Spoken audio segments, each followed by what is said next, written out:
До начала нового учебного года считанные дни, но в этом доме праздник уже наступил. Купить все в школе – большие хлопоты. Готовый рюкзак со всеми принадлежностями сегодня получает Тахир. Мальчик перешел в 8 класс. Своим обновкам он рад и признается. С таким подарком появится еще больше желания учиться.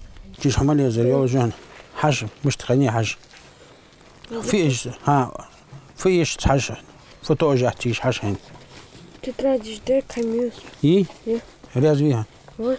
Где? Где же где? Сахал тот. Давай. Дикди шарви, котваларви, дикди шарван, за котвал.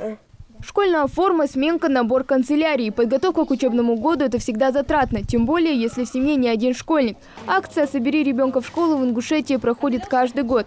Магомед Катиев, житель сельского поселения Нестеровская, решил не прерывать добрую традицию, ведь она своего рода палочка-выручалочка для многих малообеспеченных семей.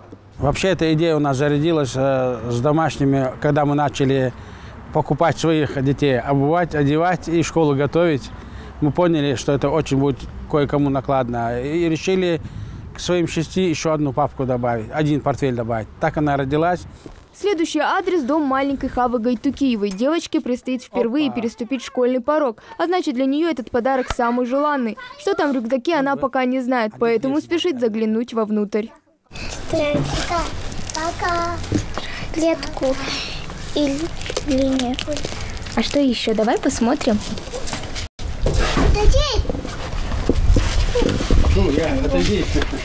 Ты любишь рисовать? Что ты там будешь рисовать? Буду рисовать домики, еще школу. Что еще? Давай посмотрим, есть ли там карандаши или ручки. Ты же должна чем-то рисовать? Карандаши есть. Нравится тебе? Да. Подобные акции уже давно стали традиционными в нашей республике. В ней принимают участие различные общественные организации, партии, меценаты и просто те, кто хотят протянуть руку помощи малоимущим.